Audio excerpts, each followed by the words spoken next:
Apparently, the C word was exchanged. Yes. Yeah.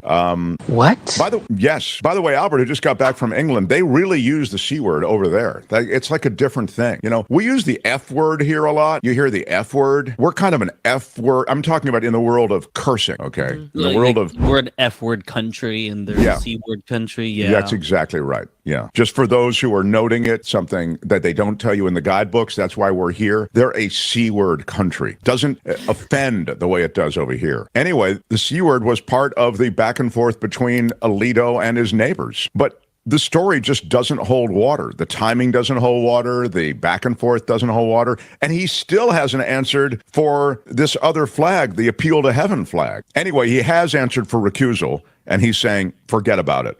Apparently, the C word... All right, now, everybody. Quiet, listen to me. We're going to start a show. Now, some of you people have been with me before. You know it's going to be a tough grind. But we're going to have a show.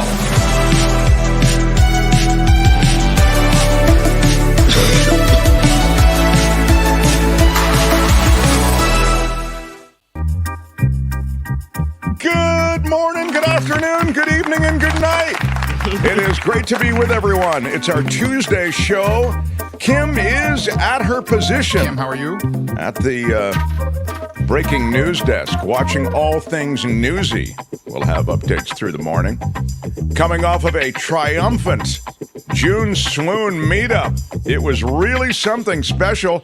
Tony, who joins us today. Thanks, Tony. He handled it all. I thought you really did a nice job. Thank you. Thanks, man. A lot of people coming and going. Mm-hmm. It was very swoony, and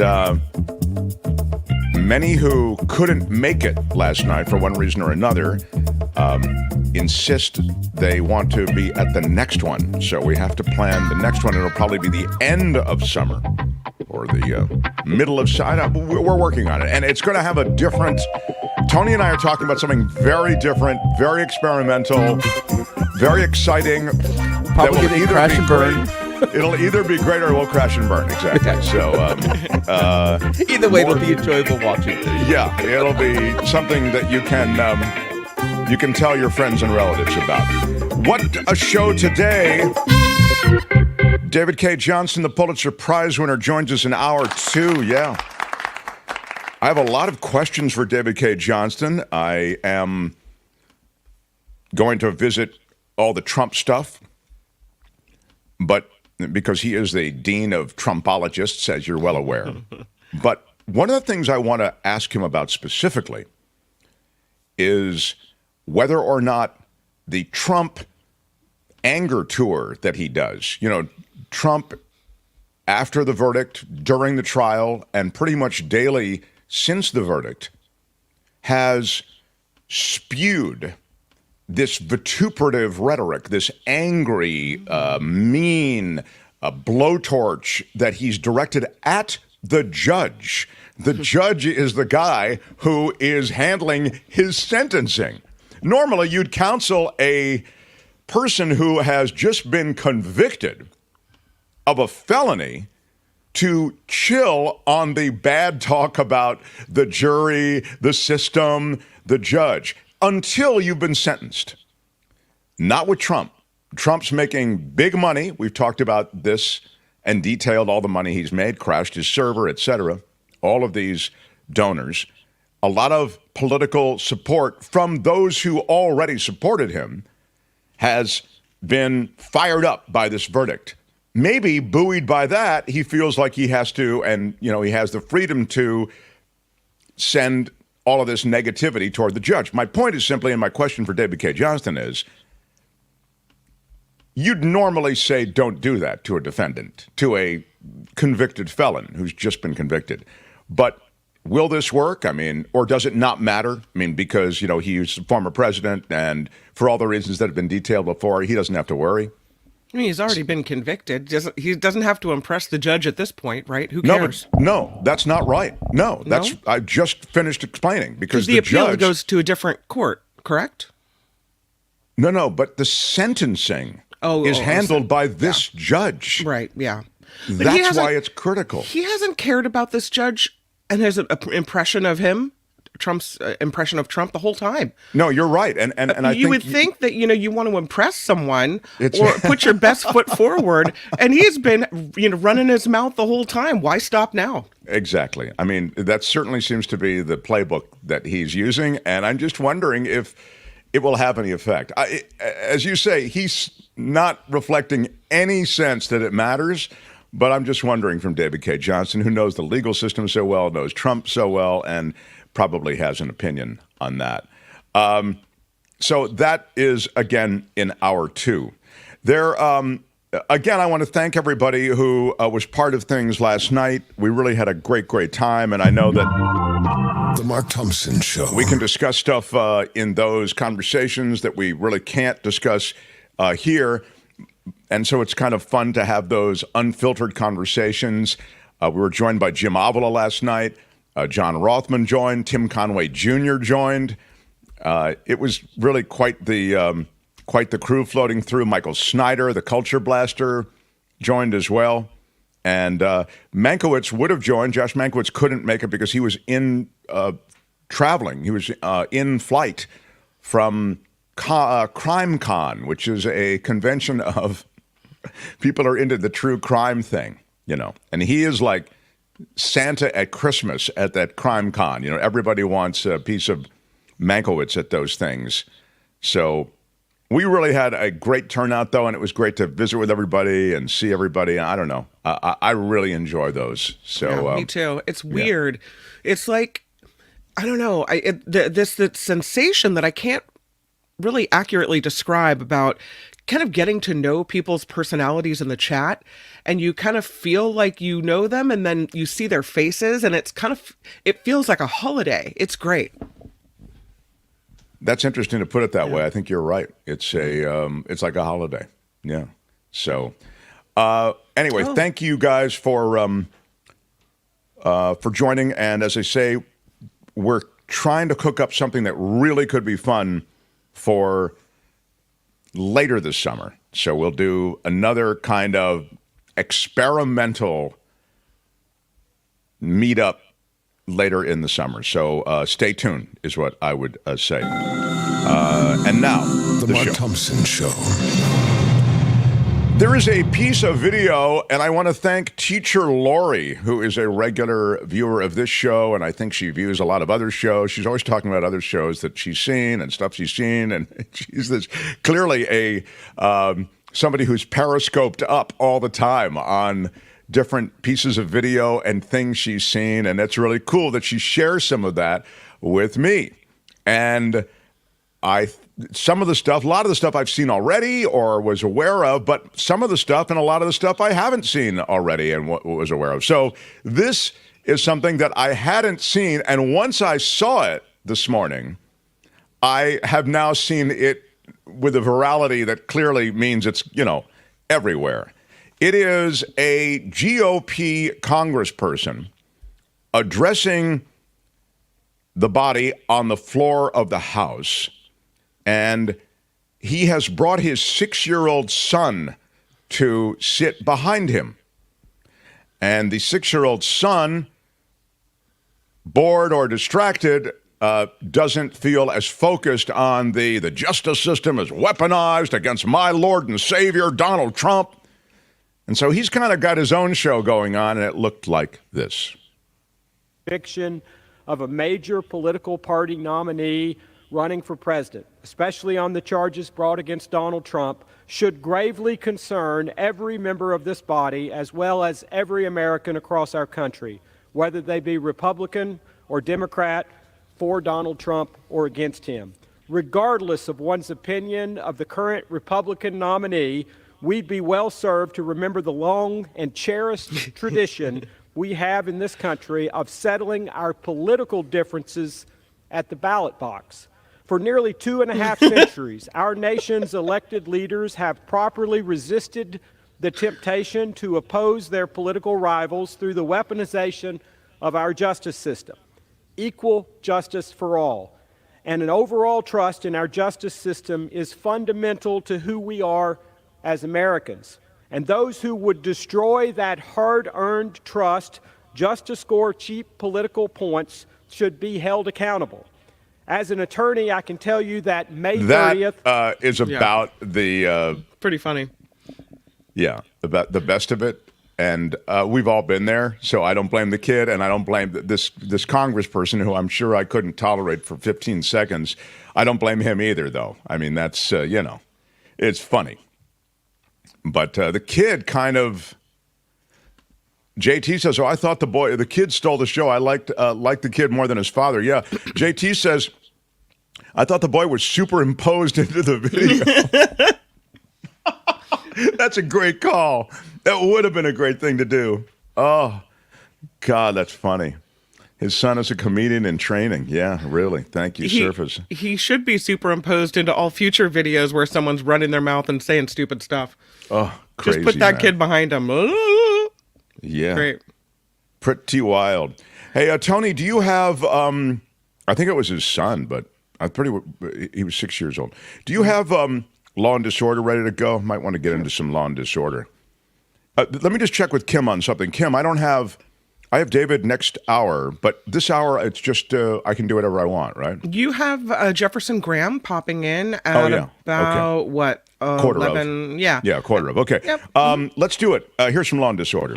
In the criminal justice system, the people, pimps, addicts, thieves, bums, winos, girls who can't keep an address, and men who don't care, are represented by two separate yet equally important groups. A cop, a flatfoot, a bull, a dick, John Law. You're the fuzz, the heat, you're poison, you're trouble, you're bad news. These are their stories. Everybody's favorite gold bar hoarding senator is in the middle of a corruption trial. As you know, it's not his first corruption trial, as we've detailed for you before. He's been through this. Seems to love that corruption, that Senator Bob Menendez. He is a Democrat. He's on trial on 16 federal corruption counts. He's decided to run for re-election. What a pair of brass ones, honestly. On the gold bar ticket. What? No.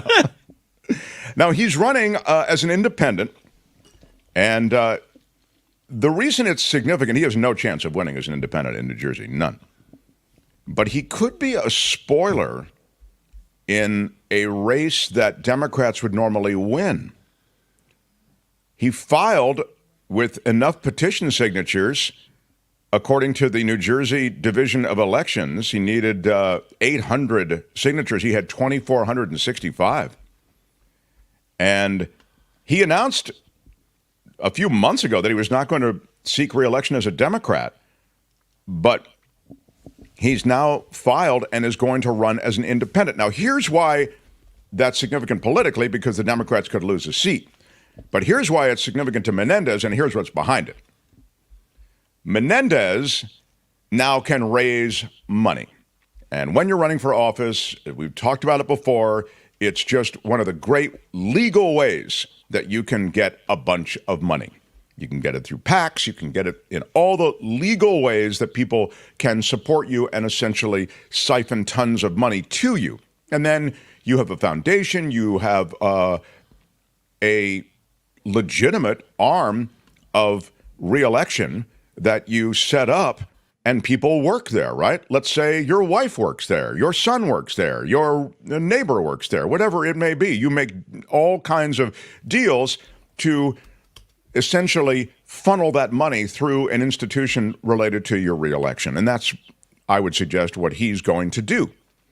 And in so doing, running as an independent, he has no chance of winning the seat, but he has every chance of helping him raise that money to do what? To pay for his defense. It is expensive to fight these various legal battles. You can ask Donald Trump about that. A lot of the money that goes to Trump goes to his lawyers. So it's a funny thing. I know it's a constant joke. Oh, Trump's not going to pay his lawyers. Trump's not going to pay his... Trump will pay his lawyers. Trump doesn't pay them. The campaign pays them. So Trump will never spend a dime on his defense. The money from all those Trump faithfuls who have contributed, that money will be directed to his defense and to those lawyers. At least the defense knows they're actually going to get paid. That's nice. there is that. So again, this guy who has virtually no shot at winning, Menendez, is into the campaign. Now, just to give you an idea of how much money he's raised, he has nearly $3.6 million in his campaign account, and much of that, again, will go to his criminal defense lawyers. But it's cost him $2 million just between April 1st and May 15th. That's how much it's cost him in legal fees. So it's quite, and it all came from the campaign account. So that's your latest on Menendez, who, as I say, is embroiled in this corruption charge, and 16 of them actually, but in this corruption defense, and that likely will continue, as I say, as those campaign funds are used to fund it. Now, to Minneapolis, a juror dismissed. This just happened yesterday. There is reporting that a woman dropped a bag of $120,000 in cash at her home and offered her more money, this juror, if she would vote to acquit 7 people charged with stealing more than $40 million from a program meant to feed children during the pandemic. These 7 are the first of 70 defendants expected to go to trial in a conspiracy that cost taxpayers $250 million. 18 others have pleaded guilty, and authorities say that they recovered about $50 million in one of the largest pandemic-related fraud cases in the country. Just a fraction of the money raised went to feed low-income kids. The rest was spent on luxury cars, jewelry, travel, and property. Horrible. During the trial, defense attorneys questioned the quality of the FBI's investigation, suggesting that this might be more of a case of record-keeping problems. You don't understand. You just have this wrong. This is all mischaracterized. You know, those kids got the food. The 7 initial defendants were affiliated with a restaurant that participated in the food aid program. Those still awaiting trial include the founder, who pleaded not guilty. Anyway, this 23-year-old juror said she turned over the bag of cash to police, and she said a woman left it with her father-in-law with a message that she'd get another bag of cash if she voted to acquit. The defense attorney told the judge that the bag of cash is, quote, a troubling and upsetting accusation. Before allowing the trial to continue with more closing arguments yesterday, the judge questioned the remaining 17 jurors and alternates. None reported any unauthorized contacts, no other bags of cash.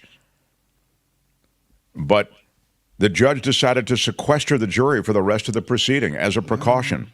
She said, I don't do this lightly, but I want to ensure a fair trial. There is the cash. That's We're showing crazy. it to you now. Man. It is a wilder and wilder story. Those stories that emerge from the courtrooms in America. The arguments in Donald Trump's Georgia appeal are set for October. And what does that mean? It means that nothing's getting done before the election. Yeah. Trump and 8 co-defendants, as you know, have asked the State Court of Appeals to reverse the decision, keeping Fulton County District Attorney Fani Willis in her office on the case because of misconduct allegations. We can talk more about this with David Katz. We'll talk about it with David Cay Johnston. But the October 4th scheduling of oral arguments, as I say, guarantees that this trial won't proceed before the election. And that is Law and Disorder. Tune in again next time for more Law and Disorder on The Mark Thompson Show. All right, that's it. Let's roll. Hey, let's be careful out there. Smash the like button like a boss if I can get that into you. Yeah, it helps us in the world of YouTube if you smash that like button and hit subscribe. Also, the notification bell. We do drop videos in the next few months. We are going to be dropping some very special videos and conversations that won't be on the main show. And so the only way you'll know about them is if you hit the notification bell. So please do that as well. The Mark Thompson Show. I was interested in something that may have jumped out at you as well. You know, we talked about the fact that Mexico elected the first woman president in a country that is an example of a strong patriarchy, right? And I was interested in the fact that, as I learned, and I didn't know this, maybe you guys knew this, that Mexico actually is a place where, despite the impression of a well-entrenched patriarchy and a country that's informed by Catholicism, which is really a religion, to be fair, that has, patriarchy associated with it. You can't, if you're a woman, you can't be a priest. There are a number of old school, I think, Catholic tenets that relate essentially to a general patriarchy. It looks like a lot of religions are cooked up by guys, and maybe I'm not saying they're not legit guys. If you're a religious person, whatever, maybe it's inspired by the Lord who talks to these guys and they work it out and they hand down this religious stuff to you. And religions take off and systems of belief follow. So I'm not assailing your faith, but I am saying that it's just odd that every faith pretty much really doesn't give women a shot. It's just odd to me. I don't know. It's pretty well entrenched. So you got to keep those ladies controlled. I watched with interest that when Mexico did elect the first woman as their president. But the interesting thing, I thought, was that as I read, Mexico actually has many laws related to giving women a break. So even as I talk about Mexico and the patriarchy, they are far more advanced than are we, for example, just north of the border. There are laws that require, let me find it here. Let me take off my credibility glasses for this so that I can find it. They've required political parties in Mexico to ensure that female candidates make up at least 50% of all competitors in federal, state, and municipal elections.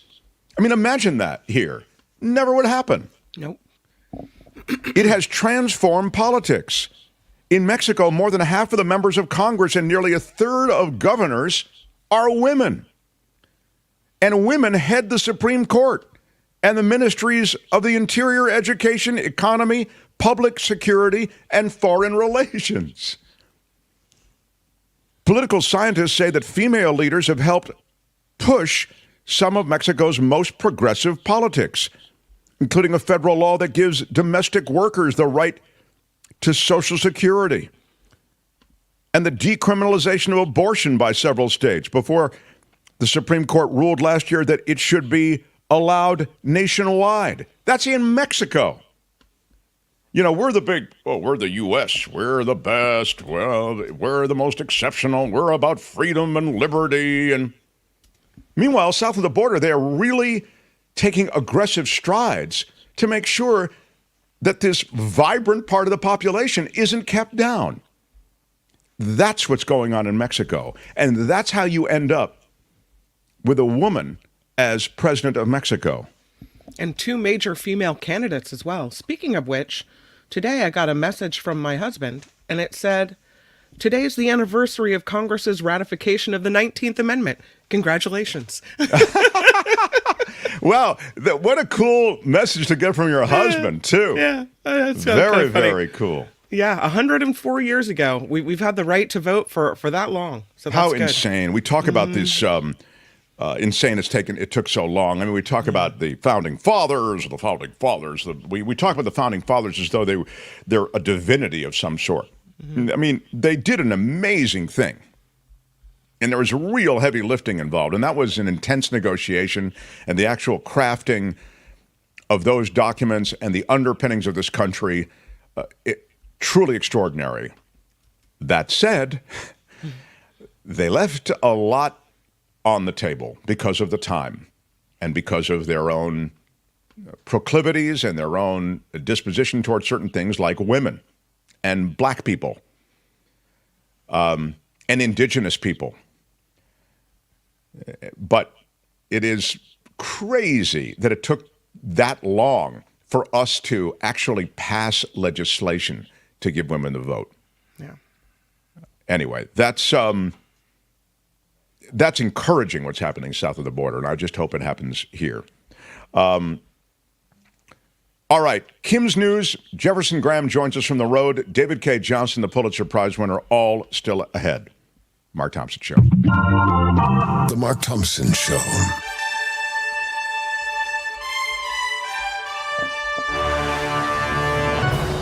On the Mark Thompson Show, I'm Kim McAllister. This report is sponsored by CoachellaValleyCoffee.com. Yeah. Taking big sip, little news sip while you are. Oh, yes. That's right. Well, it's going on in the Hunter Biden trial now, underway. Prosecutors are questioning an FBI agent as their first witness in the federal firearms case in Delaware. During opening statements, the defense made the case that Hunter Biden didn't have any interest in buying a gun, while the prosecution claims he knowingly lied to the gun dealers. The president's son is accused of illegally buying and possessing a gun while being addicted to drugs in 2018. President Biden, meanwhile, has signed an executive order aimed at slowing the flow of migrant crossings at the U.S.-Mexico border. There he is a few months ago walking along the border area. The action will prohibit migrants who cross the U.S.-Mexico border illegally from applying for asylum once the number of daily encounters tops 2,500 between official ports of entry. The White House says the order will make it easier for immigration officers to quickly remove individuals who don't have a legal basis to remain in the United States. Speaking of the United States, there are 5 states holding primaries today. Voters are going to the polls in Iowa, Montana, New Jersey, New Mexico, and South Dakota. In New Jersey, Congressman Andy Kim is expected to beat Senator Bob Menendez for the... Nope, I lost my Kim for a second. What happened there, Tony? She's frozen. Kim? Yeah. Can you hear me? Now Yes, I hear you. you're Go back. ahead. Oh, Yeah. man, I have a connection issue. Andy we gotta Kim is figure out- expecting Andy to... Kim is expected to take that Democratic nomination for Senate because it used to be held by Senator Bob Menendez, so it looks like he'll coast to easy victory there. Of course, Menendez is facing trial on federal bribery charges. Menendez, meanwhile, is reportedly planning to try and salvage his seat by running as an independent, so we'll see how that goes. This is something you really don't want to hear.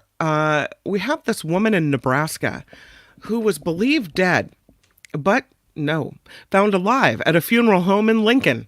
Authorities responded to the Butherus Mazer and Love funeral home when 74-year-old Constance Glantz was discovered to be alive and still breathing yesterday after earlier being declared dead at a nursing home.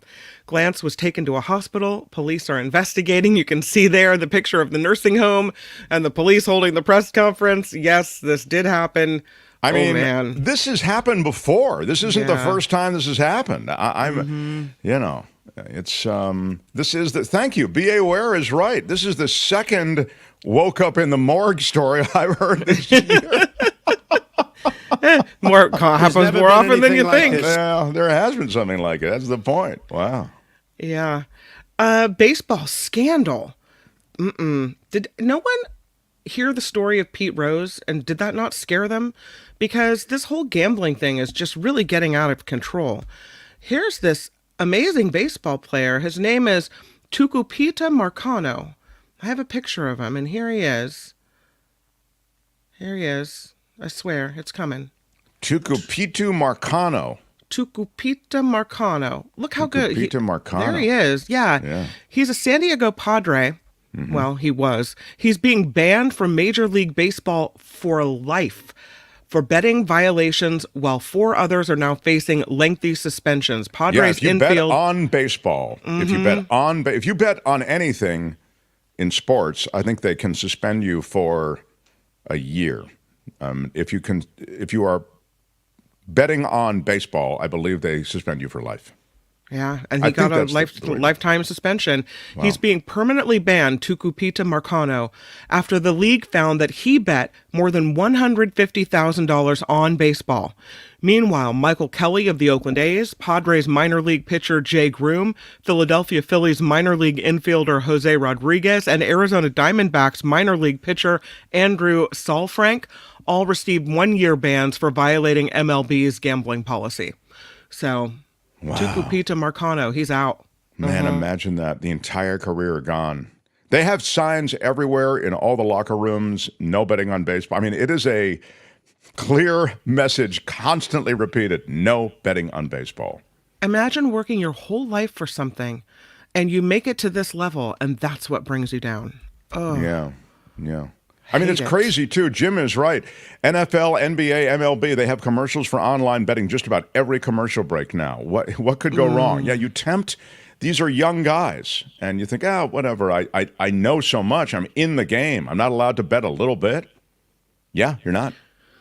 From what I read, he was on the injured list when he was betting on games. Right, so he was not actually playing. Yeah. That's exactly right. Yeah.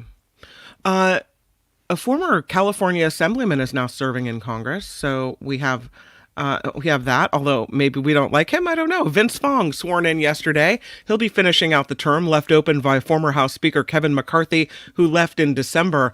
Fong, who was 44, beat the sheriff of Tulare County in last month's special election for District 20. Close to 100 fire hydrants have been stolen in Los Angeles County so far this year. You know we need those, right? I mean, 85 fire hydrants have been stolen in unincorporated communities, 14 others stolen in Linwood. Authorities say thieves are selling them at metal recycling yards. In South LA, Golden State Water Company is now installing locking shields on fire hydrants to cover the bolts in the hopes of making them tougher to steal. Honestly. I mean, what's happening? Is this, I'd be willing to bet my lunch that there's alcohol involved. No, I don't think there is alcohol. There's money involved is what there is. Yeah. I guess so. Who knew? You see a fire hydrant and see dollar bills. Yeah. Speaking of which, in case in point, look at them. They just rip it right off there. Wow. The heat is making it harder to battle flames in the East Bay. Crews contained that 115-acre brush fire east of Livermore last night. Sparked about right around the corner from a wildfire near Tracy. That one 85% contained.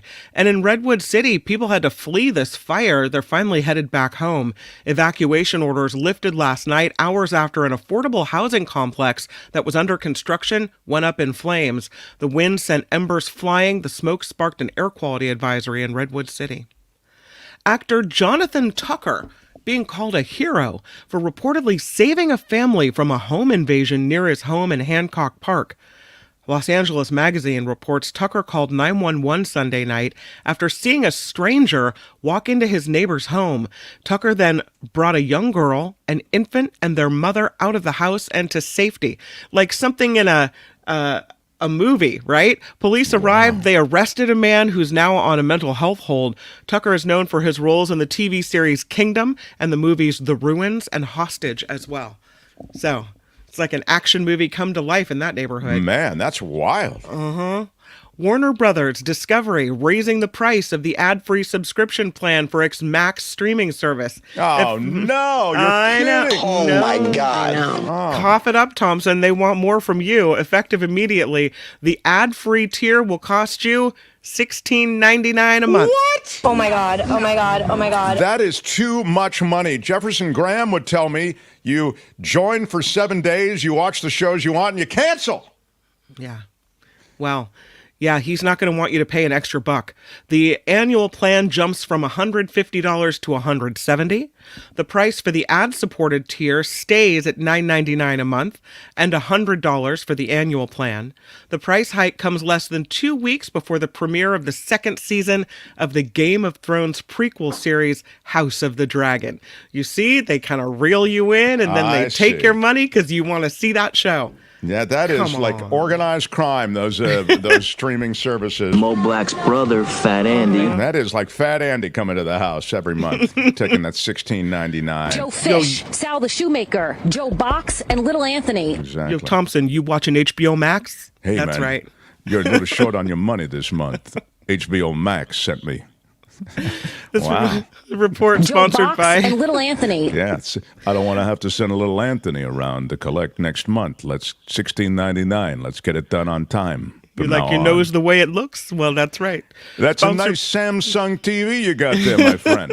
I'd hate to see anything happen to it. This report sponsored by CoachellaValleyCoffee.com. Oh, it's good. It really is a little bit of heaven in your cup. Oh, it sure is. I'm going to have some Kevin now. Yeah. Don't mind if I do. I'll also have some heaven. Oh, my God. The vanilla tea is so good. What do you have in your cup? What's the heaven there today? It's the Ocotillo espresso. I bought 2 pounds of it, and I grind it every morning. It's a fresh grind. And I make the espresso. My only favorite thing that makes it better is when Jefferson Graham comes over, and I can offer him some. Oh. My next guest, Jefferson Graham, loves to luxuriate with me while I enjoy Coachella Valley coffee. I can't recall. I don't think he has any coffee. No. He does not like coffee. Oh, my God. It's pretty good. This is your opportunity to get 10% off of this amazing coffee and tea by typing Mark T, no spaces, Mark T, in the code at checkout. You get 10% off. It just flies right off your total, and off you go, and then your coffee and tea arrives right on your porch, and it's a great day when this happens. Wow. Again, CoachellaValleyCoffee.com. I'm Kim McAllister, and this is The Mark Thompson Show. Hey, which one of you is Mark Thompson? Who's Mark Thompson? The Mark Thompson Show. We're in the middle of our Tuesday show. Robert points out that luxuriate is a ding word. I think that's true, and I also saw that Viewfinder's president points out on the HBO raising the price, now you get why they changed the name to Max. Used to be HBO, now that's very funny, Viewfinder. Right on, right on. Well, this guy is such a talented dude. He was the longtime tech writer for USA Today. Then he flipped him the bird, and he started his own YouTube channel, his own Substack.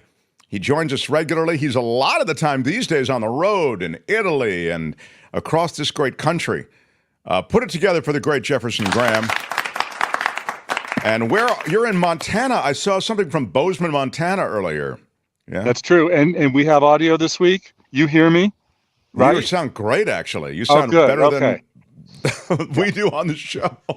I'm in the last best place, Bozeman, Montana, the fastest growing city in the United States. Wow. And one of the most photographable. So I've been having a ball taking pictures. Well, one of the things you did, and I want to ask you about this, Jefferson Graham, because I don't like to be critical. I feel very close to you, and you've been a great supporter of the show, and that's how we post jeffersongraham.substack.com and Photo Walks TV, which is your YouTube series. But you do post amazing pictures of everything, and you'd posted one earlier, I think it was last night, from Bozeman, Montana, and it was stunning, as are all of your pictures. But it was in black and white, and I say but it was in black and white because I'm wondering if that, and I want your opinion on this, is that a cheat, Jefferson Graham, to put something in black and white? It gives it a sort of a significance and a mood and a beauty oftentimes that it might lack were it in color. What do you think? Well, first of all, I didn't post any black and whites from Bozeman, so we got that. But I did post some black and whites from Cody, Wyoming. Oh, sorry. Okay. All right. Cody, Wyoming. Oh, I'm live streaming. It's going this way. Yeah, somebody's talking to me. I'm talking to the camera. But anyway, so black and white looks more classic. Just looks really cool. And it was a contest picture, so I think they. There it is. We're showing it now. Really nice. It does really look great. You take that same picture and you make it color, and you don't even save it. Oh, I have it in color as well. I just think it's more dynamic in black and white. I'm just making a point about black and white and how effective it is. But anyway. All right, go ahead before they arrest you. What else is going on over there? Well, I'm in front of a woman's house, and she thinks I'm photographing her house, and of course, I'm going this way. Right. So anyway, what's with the blue? You painted the wall? No, it's the blue is the light. It's blue. It's coming across blue? Yeah. Oh, it should be black. Shall we change the lighting here? As you know, is frustrating, but I'm using the lighting that you provided, Jefferson Graham. You consulted looks on. really In good. fact, Okay. We're going to get together. One day I will be home. One day I will be home. I'll be home in 2 weeks, and we're going to get together. And I look forward to that cup of coffee. I can tell that this lady is about to kick you off the lawn. No, she's going this way. It's going this way, not that way. She doesn't understand. Okay. Yeah. Does she speak Spanish? Oh, okay. You good? Okay. Oh, it's going this way. Yeah. This is Okay. Yeah. Here we go. Yeah. There you go. Maybe you want to do it that way. Okay. Yeah, the big M. Okay, so WWDC, Worldwide Developers Conference. Apple, happening next Monday. Every June, Apple puts out new software that updates your phone and your iPad and your watch and all sorts of fun stuff. Even you don't have to buy new stuff. They just give you new goodies. And this year, the big news is supposedly Siri. Siri, the digital assistant that we all hate, that we've been using for 10 years, that never really grew up. And this year, with the whole AI revolution, they're expected to have a major AI update to Siri. Siri will be more chatty. Instead of saying, I don't understand, I need more information or whatever, you'll say, what's the weather? And Siri will tell you what the weather is. And then you can say, well, what's the weather going to be tomorrow? What's it going to be like on Wednesday? You could actually talk to Siri. Well, I suppose that's exciting. There's no way to circumvent Siri. I mean, in other words, you can't say, I don't want Siri, I don't want to use Siri. Sure. You don't have to use it at all. You could also use the Google Assistant instead. You could even use Amazon's Assistant. And you don't have to use Siri. You could just go into the settings and just, opt out of Siri. The software update for iPhone and iPad, they'll be announced there. It sounds like most of the Apple stuff is related to what you're talking about, which is Siri upgrades and AI integration. Yeah, well, of course, Siri is the iPhone and the iPad, right? And the watch. It's everything. So it's the digital assistant. If they really upgrade Siri finally after all these years, that would be amazing. If you could be as chatty as ChatGPT, I think people are pretty excited. Though I will say, more people use Siri than any other digital assistant. You know that because there's 2 billion iPhones out in the world. Where won't you see an iPhone? Latin America. Yeah. I was just there, and you know how many iPhones I saw? We already did this, but just to remind you, okay? So I was through Mexico, I was through Guatemala, I was through Chile. Anyway, I saw zero, none. You saw a lot of Android phones, a lot of cheap Android phones. Exactly. That's why Android has such huge market share. They have a lot of really cheap $50 and $100 phones in a lot of those countries. Let me ask you something about AI and the work that you do. This might be something that I give you, and you know what? You can have this for free, Jefferson Graham, what I'm about to tell you. Is there an AI app that will actually, as you point the camera at a scene of the sort that we've shared here, will tell you the best way to shoot it?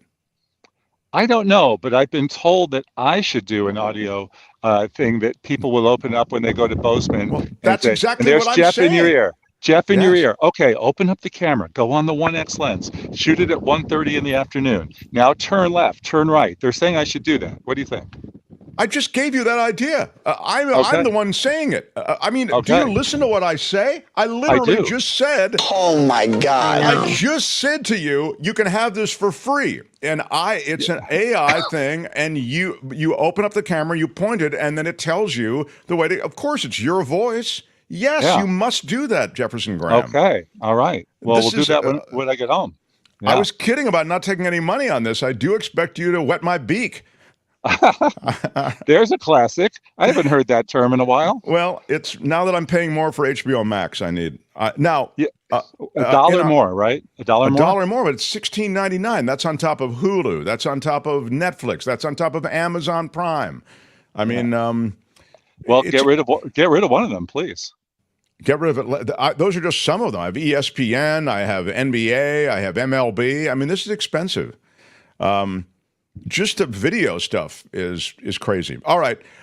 You can find him live on the road in Montana. He is taking on homeowners from coast to coast as he sets up on their lawn. Photo tips from Jefferson Graham. Again, here we are in Montana, looking good, huh? Yeah, look at that lady's house. That she was peed with him, man. You city folk come around, but there are a lot of Californians who are getting places up there. They call it Los Angeles. Wow, is that right? Yeah. Yeah. Cute town. They don't love us up there, do they?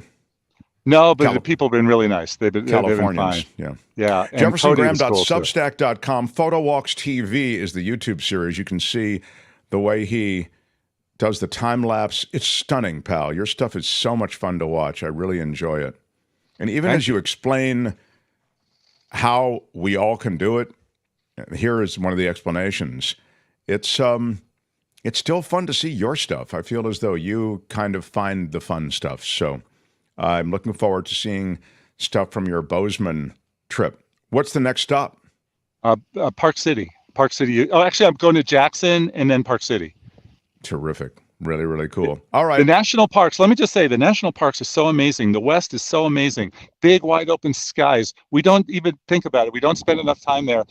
No other place in the United States has anything like it. Everybody should just get out and see it. That's what I love that you say it. You know, I say it too. I try to get Courtney to go. She wants to go to Japan. I want to go to where you're talking about, the West. I want to go to...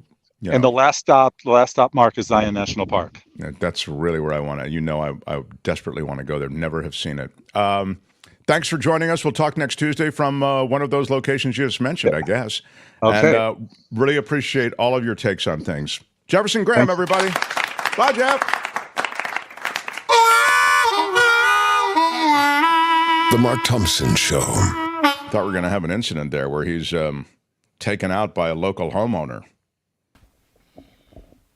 I had that happen to me when I was auditioning to be a news person in Buffalo, New York. It's really how I got there. Will you tell me when David Cay Johnston gets on? I was auditioning to be a weather guy there, and they just wanted to some kind of thing. They shot me. My buddy who was a news photographer came out and shot me with a news camera and stuff, and just it was a sample of like how I come across on television. So we went down to the marina in Buffalo. The idea was you get the job and then they'll train you in meteorology. You work with a meteorologist and all this stuff. So I was just trying to concentrate on the on-camera stuff. So we go to the marina and I get on just as Jefferson Graham had set up in front of that lady's house. We actually started with a walking stand-up. So he set up the camera guy on shore, and I start on the boat, and I start addressing camera. I get off the boat, and I walk down onto the marina, and I walk toward the camera. So it shows whose boat was it? Exactly. So we just found a boat that nobody was on. Okay, somebody's boat there in the marina. You trespassed? And I'm only like 3 steps on, but I am standing on her boat. Sure. You know? And we do know it's a her because I begin, and this woman comes storming up from underneath in the cabin below. And she said, "What the hell are you doing?" And I said, "Oh, we're doing a thing for..." She said, and I don't even get a sentence. So she said, "Get the hell off of my boat. This is my boat. You have no business here." Blah, blah. Right. And I said, "I'm sorry. We're shooting this." She said, "I don't care. And she, "Get the F out of here," and blah, blah, blah. "How dare you?" And so he's rolling on all of this. And I pivot, and as I walk down, I continue to address camera as though it was a live television broadcast. And I kind of turn it into something funny. Right. And then I remember at the very end, I sort of beg for the job, but like a quick beg for the job, like in 10 seconds. Right. So you've seen this whole thing blow up.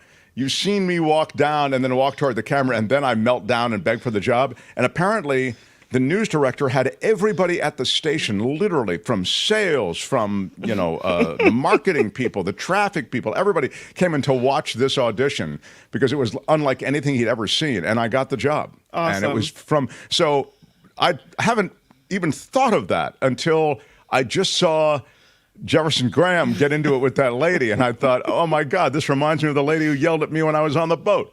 Please tell me there's footage of this somewhere that you have. I know, I would love to see that. Please, we got to play it. That'd be classic. We got to find that. I don't. In you're right, Jefferson's defense, he was standing on a public sidewalk, just even near her house. You were actually on the person's property, like right. So there's a difference. Right. Yeah, absolutely. I was wrong. We were wrong. But it's not like we were. There's no defense. But there's no defense for my conduct. Where's the? Where's the tube? And there's no defense for my conduct. I'd like to apologize to the boating community because that was not cool. I don't know. No defense. Where is that? It frustrates me when I can't find a. There's always been in this country 30 to 35% idiots. That was a fun drop last night. But Mark, why did you get on her boat? Is that what this is going to turn into? Okay. God. Yeah, exactly. B.A. Ware gets it. Mark trying to sell that he has a friendly presence on TV while he's getting yelled at by a boat lady. Yeah, exactly. It was pretty incredible. This is no picnic, no summer camp. That's right. I was trying to find that. You got it all right, sad to say. No. A flawed human being who makes mistakes. Exactly, everybody. Why can't... I'm trying to be a better person. Yeah. There is no defense for my conduct. Thank you. That's the drop that I wanted. There's no defense for my conduct. All right. Smash the like button like a boss. With your iron rod. I did want to get into the story about the Proud Boys getting back. I just don't want to run up against David Cay Johnston too much. But maybe I can address it now. And I will step aside as David comes on. Or did you want to do another newscast, Kim? What are you thinking? Whatever floats your boat. Get it? Clever. Yeah, thank you. All right, let me tell you about the reemergence of the Proud Boys a bit because it's significant. So, yeah. The Mark Thompson Show. It's exciting. They are rallying behind their Lord and Savior. The Proud Boys are back, everybody. No. That's right. The violent political movement and white nationalist movement is back. This time, funnier than ever. They say that recruitment is growing, and they are all ready to serve again as Donald Trump's unofficial protection force, perhaps. Why are people so angry and icky?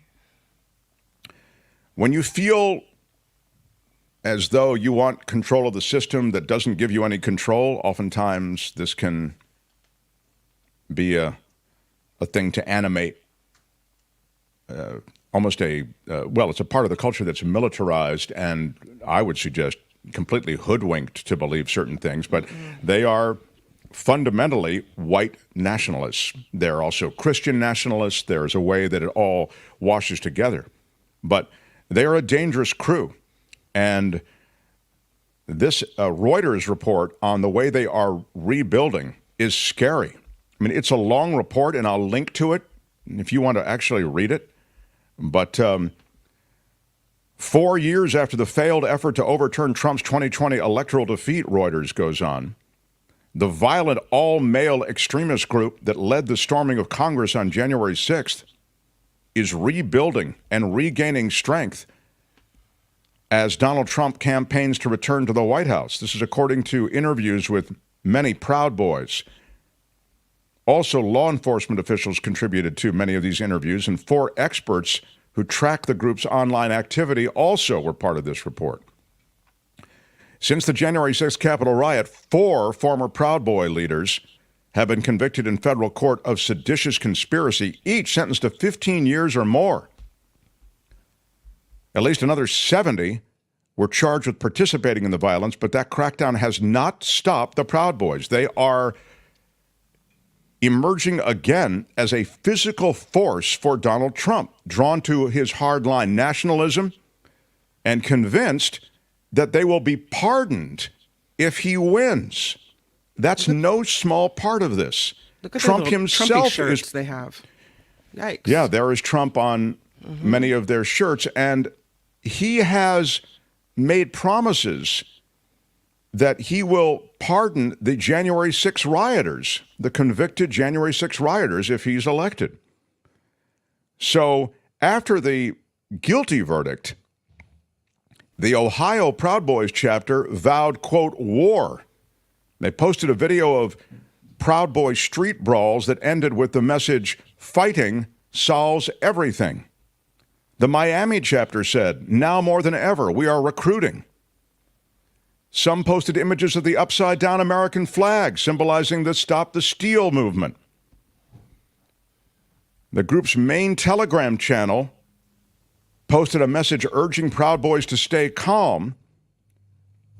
But the message again, Trump is, of course, getting railroaded, but we will not be walking to any honeypots over this. In recent weeks, the group has become more prominent at pro-Trump rallies, highlighting the risk of renewed violence. And of course, Donald Trump has stirred some of this violence. His rhetoric has become far more incendiary than it was in the past, and it was already pretty bad. So that's a quick snapshot of the rebuilding. Those people are really scary to me. They are scary. They really are scary. And I think one of the things that was encouraging before was they really weren't super well organized, although they had a lot of allies within the Trump administration. As you know, Roger Stone met with them the morning of J6, and there were others that were sort of satellite groups. And one of the things they've done, and then I want to get to David Cay Johnston, is they have decentralized. It used to be that the Proud Boys had a mothership. Now they are set up more like the House of Representatives, where they have a lot of these independent members of the syndicate, if you will, but there is no one mothership. There's no central office. And that gives them almost an elusive quality from the standpoint of law enforcement. It's much harder to keep track of them. And it also allows them to operate a little more independently. So the Proud Boys and the white nationalist militias are regaining tremendous momentum, and it is legitimately a scary thing. I'll post a link to the Reuters piece, which details a lot of that, and I think those interested will really find it something worth checking out. So now let's get to David. The Mark Thompson Show. He's a Pulitzer Prize winner. He wrote a great piece after the, I don't think David has been on since the verdict. He wrote a great piece after the verdict in the Donald Trump case, but he's a Pulitzer Prize winner who's written so many terrific investigative pieces and pieces about Trump and books about Trump. Multiple best-selling author. He's called the Dean of Trumpologists. Here he is, David Cay Johnston, everybody. Hello, David. Mark. And Mark, I've got something for you that's news. People have not heard, and I think is very important. Inflation has been receding, but there are two areas where it has not been, and that's the reason so many people think the economy is bad. One is food prices, but the other is rents. Rents have gone up 30% in the last 4 years.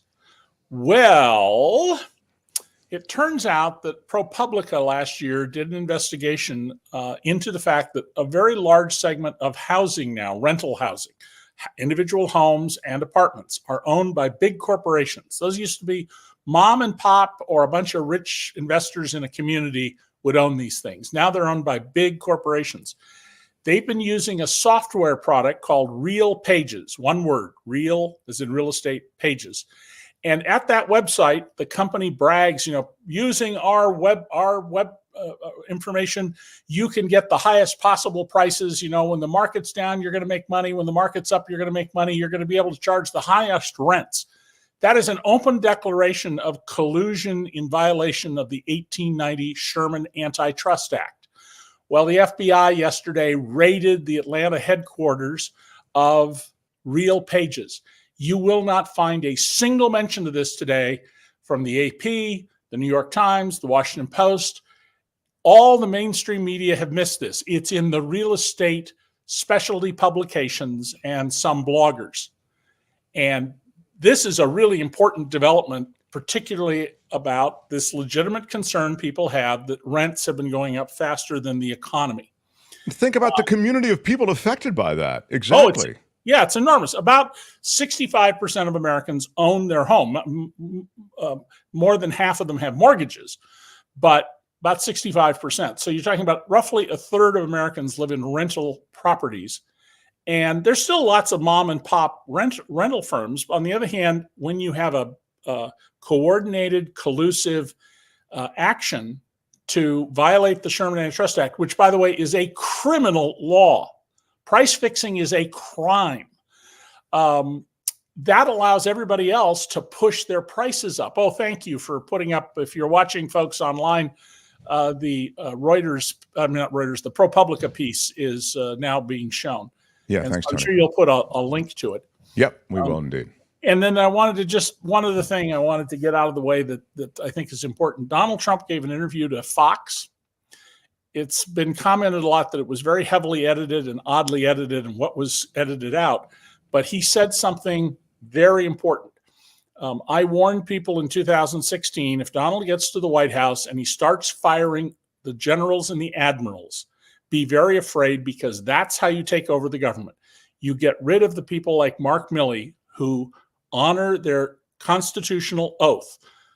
And remember, grunts and sailors take an oath to follow the orders of the president and protect the Constitution. But officers only take an oath to defend the Constitution. They do not have a loyalty oath to the president. Well, Trump announced on Fox that he's going to fire all the woke generals. We can't have woke generals in the media, in the military.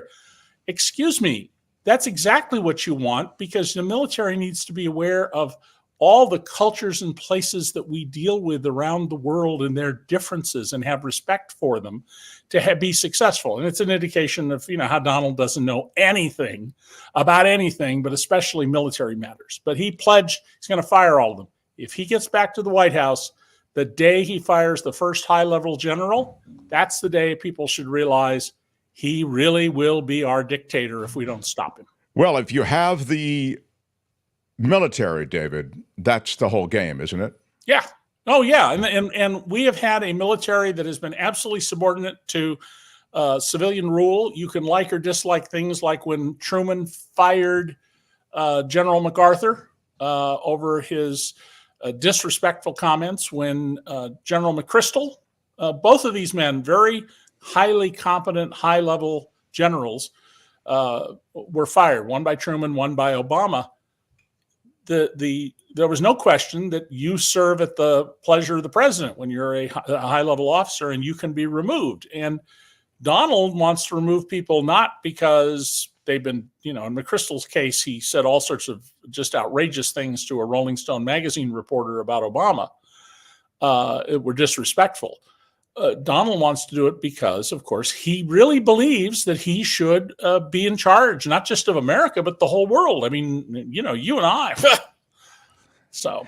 Yeah, when ignorance meets arrogance, that's a noisy street corner with that accident. That's a great line. I want to ask you about something else. You mentioned ProPublica. They did a piece about those who are receiving significant financial benefits for testifying in defense of former President Donald Trump.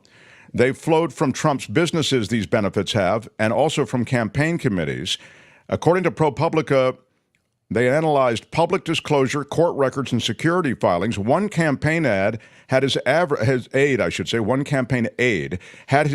monthly pay double, from $26,000 to $53,500. Another employee got a $2 million severance package, barring him from voluntarily cooperating with law enforcement. And one of the campaign's top officials had her daughter hired onto the campaign staff, where she is now the fourth highest paid employee. This is all for cooperation with Trump's defense. Right. And I really want the audience to understand something. Most news is an accurate recounting of the official and public version of events. The president said this, the Senate passed a bill, the mayor gave a speech, so-and-so company announced the new product or their earnings. This story was pieced together brilliantly by, I think there's 4 bylines on that story. I know 3 of the people very well, where they went through all sorts of disparate public records and found the facts to report this story. This is not news that was announced. This is news they dug up. And of course, Donald paid off people to be cooperative. Alan Weiselberg, who got the $2 million, is right now sitting in Rikers Island. And there are bad jails, and then there's Rikers Island for 150 days because he lied under oath at the persistent fraud trial before Judge Engoron. And this is how Donald does business. He tried to bribe the late, great Wayne Barrett, the first journalist who got onto Donald and seriously began covering him. Wayne worked for 40 years for the Village Voice, and yet he had the most extraordinary sources in the FBI, New York detectives. I mean, he just was deeply, deeply respected by these folks who cooperated with him all the time. And he told Wayne, well, listen, here's this multi-million-dollar Trump Tower apartment. I'll give it to you if you stop writing about me this way. That's what Donald does. He pays people off to shut up, as he did with, by the way, the two women. Sure. I mean, if I just continue, there's a new development in this I want to make sure we don't miss. During the second impeachment of Donald Trump, which occurred after he left office, the Republican leadership, most notably Mitch McConnell, all said he's gone from office. We shouldn't be engaged in this impeachment. No reason you can't do it. And because the courts can deal with him. And Mitch McConnell explicitly indicated he expected there to be court action against Donald Trump. Well, we just saw that the courts dealt with Donald Trump. He's been convicted of 34 felonies. And what is the leadership of the Republican Party doing? Completely rigged system. The criminal justice system has been weaponized. It's being used against Republicans. By the way, the President of the United States' son is on trial right now because the President of the United States, Joe Biden, kept Donald Trump's prosecutor on the job to this day and expanded his power. Merrick Garland expanded his powers. Senator Menendez of New Jersey, a Democrat, is on trial today. And Congressman, I'm not sure I pronounce this right, Cuellar of Texas is on trial today as well, and he's a Democrat. So it's kind of hard to make the argument that they've weaponized the Justice Department against Republicans. Well, yesterday I just made the same point and it stopped at Hunter. I mean, you point out these others so well, but I stopped at Hunter and said, do you really believe that a Trump child would be on trial? Trump would allow it to go forward? It would be, it's crazy. Not possible. I mean, yeah, exactly. I mean, and the Democrats really cut their own throats a bit, but they also honor a system that they feel and the institutions that they feel are significant. So, I mean, for that, I suppose you got to give them credit. But I think they're looking for credit from the other side, and you'll never get credit from the GOP for doing that. No. I wanted to ask you about, you mentioned Trump and the trial, so I'll just get to that first. Because I love that piece. I do want to double back because that you detail in the piece that you wrote after the Trump guilty verdict some things that are really interesting. But I wanted to ask you about a question we had, which is, with Trump smack-talking the judge the way he is and his sentencing coming up, it's an odd thing to reconcile, because normally, wouldn't you counsel David Cay Johnston, someone who's been found guilty, to kind of, hey, chill out on smack-talking the judge? Yeah, years ago, I wrote about a lot of tax deniers, and there were 15 of them who were convicted and went to prison, some of them for so long they died in prison. And there was a couple I wrote about in, I think it was Sacramento, who went to their sentencing and they got fairly light sentences. They got some prison time, but it was nowhere near what they could have gotten. And they immediately stood up and said, you're corrupt. The whole system is dishonest. They went into this tirade, and the judge just patiently listened to them and then doubled their sentences. So the husband got, I think, 16 years instead of 8. Every public commentary show I've been watching, most of which I've been on in one time or another, lawyers left and right, Republicans and Democrats, law professors are all saying, oh, Trump probably won't get any jail time. I think that's completely wrong. I think Donald absolutely will get jail time. I'll be shocked if he doesn't get at least 30 days. And I would expect he'd get somewhere between 1 and 4 years, and he'll be ordered to report sometimes, he'll be given 10 days or 30 days to report after the July 11th sentencing because he's a recalcitrant criminal. If you show contrition, I realize now I made a mistake. I shouldn't have done this. I apologize to the court. I apologize to the victims of my crimes. You tend to get leniency, and people lie about that, by the way. They're not, we had one of the January 6th insurrectionists who said all the right things in court and then proceeded to start sending out emails and posting on blogs, that was nonsense. And, he still wants to overthrow the government, and he got hauled back into court. Michael Cohen was prosecuted by the Trump Justice Department for the same incidents, a different theory of the crime and a federal crime rather than state. And he was sentenced to 3 years in prison, of which he served, I think, 15 months. That I just can't imagine that Judge Merchan would say, oh, you get informal probation, or you have house arrest at Trump Tower. And if he does do house arrest, I certainly hope it's a Trump Tower, not at Mar-a-Lago or Bedminster, where he can play golf. I mean, that would be sort of meaningless. That's just stay at home in a way that wouldn't bother Trump for a minute. Does but your point is so well taken on the fact that the lack of contrition, and it's really the opposite of contrition, right? This the continued fire-breathing dragon that Trump is toward the judge in the process. If that does come back to bite him, will what you suggested, which is that there would actually be a jail sentence, wait until his appeal is done, or exactly how is that disposed of? That's up to the judge. The judge can say, that was my point. He'll be sentenced July 11th. The Republican Party nomination begins in Milwaukee on the 15th, 4 days later. So if the judge gives him a week or 10 days, that's fairly common, 30 days. What Trump will do immediately is his lawyers will go and try and find some judge who will block his being incarcerated. And already you've seen Mike Johnson, the speaker, say that the Supreme Court should intervene. There is no constitutional issue here. This is not an issue of a minority defendant or religious minority defendant who's being discriminated against. We're talking about a wealthy white man. I mean, I'm sorry, what's the most privileged group in America? But they will try to do that. They will try to get a temporary restraining order and then a temporary and then a permanent injunction to keep from jailing him. That should not happen. It is entirely within the discretion of the judge to jail Trump for up to 4 years. And you know where the news will go if the judge does this. Well, see, this is the Biden conspiracy. No, this is an elected state judge, a jury of Trump's peers from Manhattan, a well-educated jury, and a locally elected prosecutor.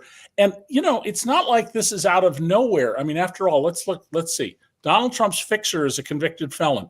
His former chief of campaign chief, Paul Manafort's a convicted felon. Manafort's deputy is a convicted felon. His national security advisor, General Flynn, is a convicted felon. I mean, he's just surrounded by criminals. You used a phrase in the piece that I really liked, and we're going to link to the piece. I think we already linked once in another video last week, but I want to link to it again. After the Trump sentence, after the Trump verdict, David kind of wrote a sort of a summary piece, if you will, on some of the stuff that looks back at the way Trump has done business and the way Trump has tried to buy people out, some of which you've alluded to here today. But you used a phrase that was really great, and you do, I think, attribute it to Wayne Barrett, who you also have talked about today, who is a journalist, a great journalist in the Trump investigative world as well. And it's moral larceny. And I thought that was just, it's a terrific term. And then you do build it out. Could you speak to us about that for a second? Yeah, that was Wayne's term. And Wayne was like, I don't know, my big brother. He was this just unbelievably brilliant and dogged beyond anything I can imagine investigative reporter. Couldn't write to save his life. He kept trying to write. He kept trying to persuade me to write a book with him, and I would say, "Wayne, I love you dearly, and we'll kill each other if we do a book together." But he, nobody could out-report. He was the best. He was the best single reporter in New York City for 40 years.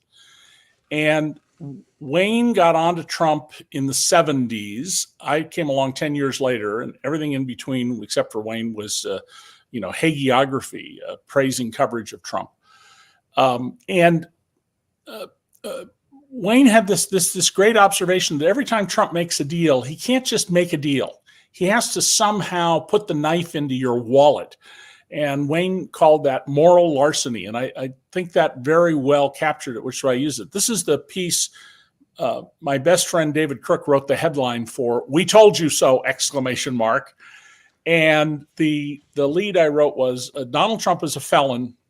I've waited 36 years to write that lead ever since I became the first journalist to talk about Donald Trump becoming president of the United States. Because when I wrote that article in 1988, July of 1988, I thought to myself, my God, this guy is a criminal and he might get to the White House someday.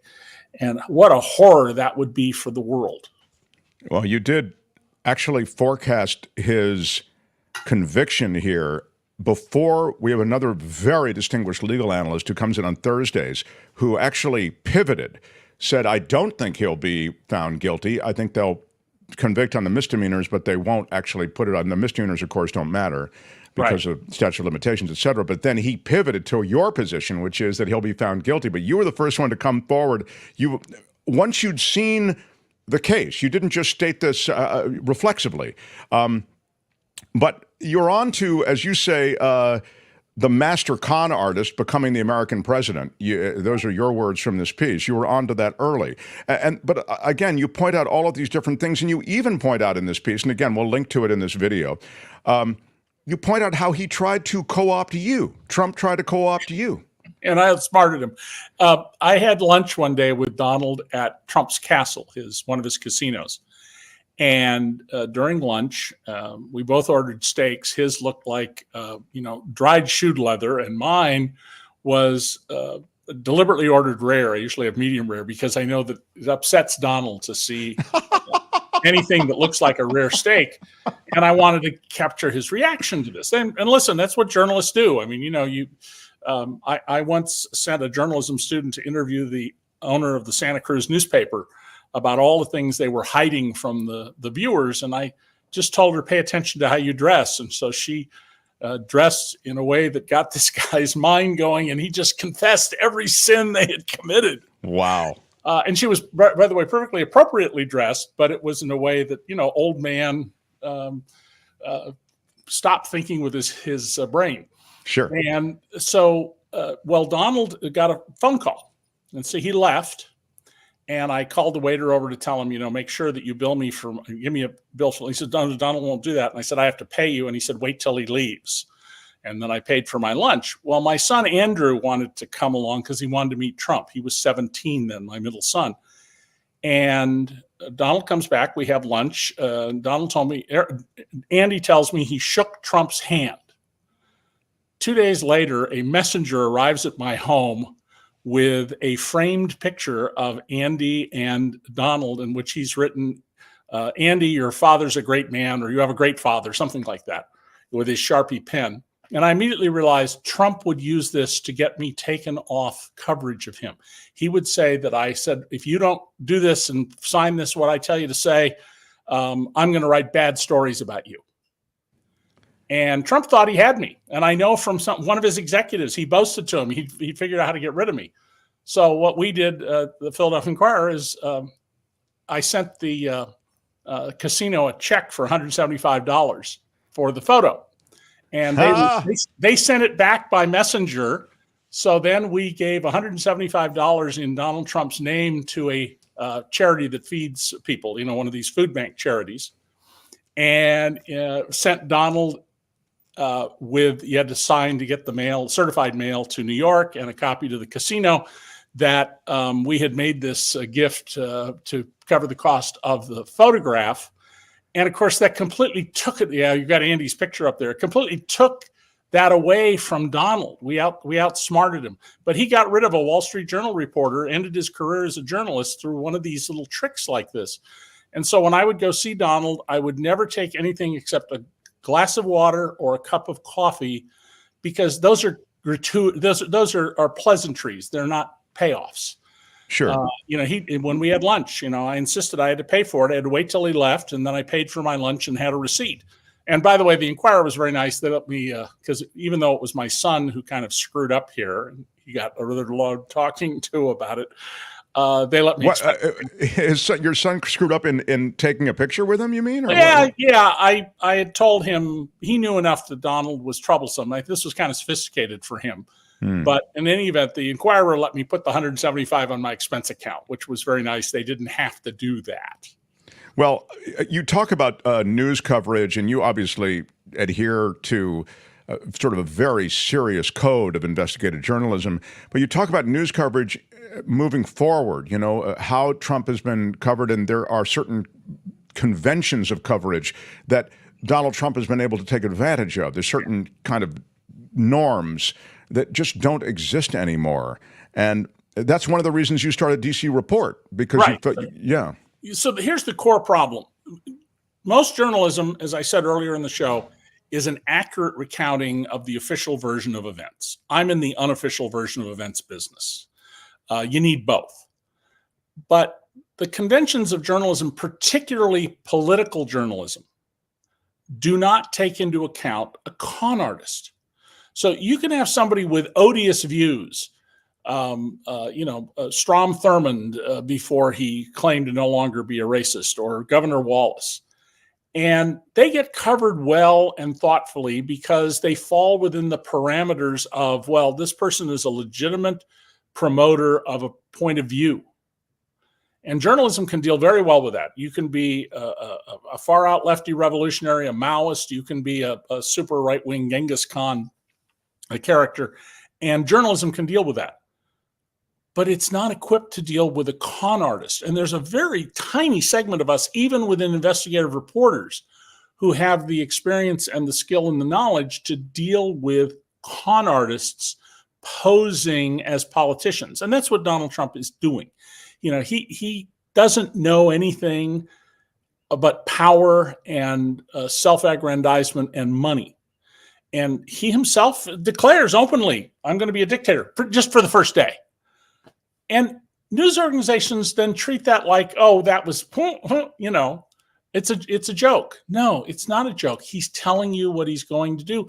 And Donald understands how to manipulate those constraints and how to play the game on his behalf. And a good example, by the way, is I was on somebody else's show yesterday, and the person said, well, Trump had this press conference. And I said, wait a minute, stop. He did not have a press conference. He came out and made a statement. A press conference implies that you ask questions, you take questions from the journalists. And yet I see every day, Trump's holding a press conference. No, he's not. So this is a real core problem. And I don't think that we've been perfect about it at DC Report, trying to figure out how to do it, but we've done a lot better than most people. Even today, by that I mean the current weeks, Peter Baker, this brilliant White House specialist at the New York Times, he used to be at the Washington Post. He's the greatest living journalistic authority on the presidency. He had a piece the other day that my fellow former New York Times people have been ripping apart, because in the piece he treats Donald Trump like he's just a politician with these peculiar views. He's a criminal. He's a con artist. And if Peter Baker can't get it right, he's the top dog in White House coverage, far and away. If Peter Baker and his wife, who also does the same thing for the New Yorker, can't get it right, there's not much hope for the rest of us. And the conventions have served the public well. So the problem is you need to expand beyond them. And unfortunately, news organizations are incredibly conservative in terms of how they operate and the rules they work under and behavior. They're very resistant to change, much more so than a lot of businesses. And all businesses are inherently conservative about what they're doing. Sure. I'd love to talk to you about what's happening next time. We'll talk about what's happening at the Washington Post. It's a serious, serious problem there. They've got real problems. The new editor is himself a guy who's done very bad things that he could have gone to prison for. So we should be very concerned and worried about what's going to happen there at the Washington Post. And that so many people with great access and great takes work there at that paper, and now, as I say, real problems. Last thing, David, really, this is the truly last thing. This is a guy in Donald Trump who's hundreds of millions of dollars now under having to settle these court judgments and penalties for many of these things to which you've referred. What is the future for him? Well, Donald's future is endless litigation until he dies. And even though he doesn't exercise and eats a terrible diet, his parents lived into their 90s, so you can certainly expect he'll live into his 80s. He is not in good health. My little fantasy belief is if we do have a debate, and I don't believe Trump will show up, that Biden drops to the floor and does one-arm push-ups and then says to Donald when he gets up, Donald, you can use both hands, because Trump wouldn't be able to do push-ups. He faces endless litigation. He eventually will end up bankrupt because what he has is this house of cards. I mean, how many billionaires do you know who go around trying to hawk vodka and Bibles and gold tennis shoes, and furthermore are constantly asking for donations, especially when Trump said in 2015, I'm so rich, I don't need any donations. I'm not going to take money from anybody. And now he's begging, and I do mean begging. If you get his emails as I do, they beg for money, and because it's always been a facade. He's not poor. I don't want to mislead people. He is a wealthy man, but he's in the $100 million class, and as two multi-billionaires who are well-known public figures told me when I interviewed them about this, if you can spend $20 million a year, that much cash, spend it. You can absolutely fake being a billionaire. Well, that's Donald. He just fakes it. Well, as to the begging, I mean, he just made essentially a deal with big oil, the CEOs of fossil fuel companies, right, and other CEOs. There was one fundraiser he made where he essentially made the deal. You guys write the legislation, and I'll let you, drill, baby, drill. I think arguably what Trump said in that meeting meets the much higher standard our Supreme Court has set for bribery and extortion. When Governor McDonnell of Virginia and his wife received, $50,000 watches, they got to use a $400,000 sports car, shopping sprees and everything else, the Supreme Court threw out the conviction on the grounds that there was no direct quid pro quo. It wasn't you sign this piece of legislation in return for these gifts. It was just the governor broadly helping this company get favors from the legislature and the bureaucracy in the state. If Trump literally said, give me $1 billion and you guys can write whatever legislation you want, and he has said publicly he will get rid of the Education Department, the Interior Department, and most of the Environmental Protection Agency, I think those are chargeable crimes because those are quid pro quos under the standard. And this, let me be very clear, the Supreme Court has basically legalized bribery for anybody who isn't stupid enough to announce a quid pro quo. As long as you don't say, give me the money and I'll do this for this specific act, the Supreme Court says that's not a crime. Well, Trump just did. This just happened a couple of weeks ago in Houston, with oil executives. And he said, and the complaint was from the CEO of Occidental Petroleum that the merger was taking too long. And he said, put me in office, give me a couple of months and I'll okay it. Don't even worry about it. Give me the money. And that is a quid pro quo because he asked for money. And of course, if he becomes president, he won't be prosecuted for anything. And he'll probably test out his belief that he can order his opponents killed. Wow, that's a chilling thought, but it's all chilling. Trust me, dictatorship ultimately leads to firing squads, and it may take a little time, it may take a long time, but it is an inevitable result of any. Look around the world at the dictatorships we know about going back 200 years. They're firing squads, and if he acts quickly, I will not be one bit surprised if I'm one of the people who gets lined up and shot. Oh my God, jeez. That's why it matters that he doesn't get to the White House. Yeah. Among other reasons. I mean, your forecasts have been fairly accurate, and you don't think he'll get to the White House. I've only missed out of all the things I brought up, Mark, I've only missed one, and it will come true eventually. I said that he might file a strategic bankruptcy to delay the civil judgments against him. He managed to get bonds, so he didn't have to get bonded, so he didn't have to do that. But the day will come when Donald will absolutely have to file bankruptcy unless he gets back to the White House, and then But again, but to reiterate, you don't think he'll get back to the White House. I think it is highly unlikely. He will lose the popular vote by a minimum of 10 million votes, but he only has to win 6 states that are in play. Right. And the Democrats have a long history of snatching defeat from the jaws of victory. To win, all the Democrats have to do is have a powerful ground game in those 6 states. Now, there's a story in the New York Times, and apparently it's been replicated elsewhere, that leaders of the European Union countries believe Trump will be back in the White House. They believe that will unleash Putin to begin trying to conquer all of Europe. What I've talked about on the show is 50 years of warfare trying to stop the Russians from taking over the rest of Europe. And so they're planning for that. Well, as a contingency, that makes sense. I think it is not likely Trump will get there, but if people don't act like this is the most terrifying thing in their lives, as they should, complacency, that will put Trump back in the White House. You got to register to vote, and you got to turn out the vote. That's what happens at elections at the end of the day, is who votes. David, thank you for your time. Love your piece. We'll link to it. The DC Report piece really summarizes so much of the style and strategy of Donald Trump. And I enjoy our talks. I look for next week. See you next week. Okay. David Cay Johnston, everybody. Yeah. Ladies and gentlemen, I'm Shadow Stevens. This is the Mark Thompson Show. Keep it to yourself.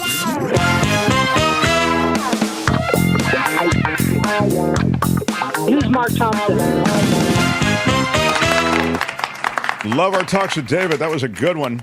Next week, we'll get into that Washington Post situation. It is a house on fire, the Washington Post right now. From a journalistic standpoint, real trouble. So, again, we'll visit that. I also want to talk, obviously, we talked to David about Trump and everything that's going to happen between now and then.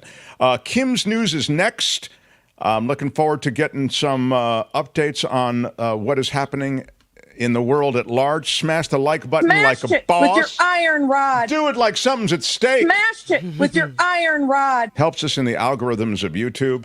If you haven't, please subscribe to the show. Hit the notification bell, and you'll know we've got some special videos that won't be part of the main show coming in the months ahead.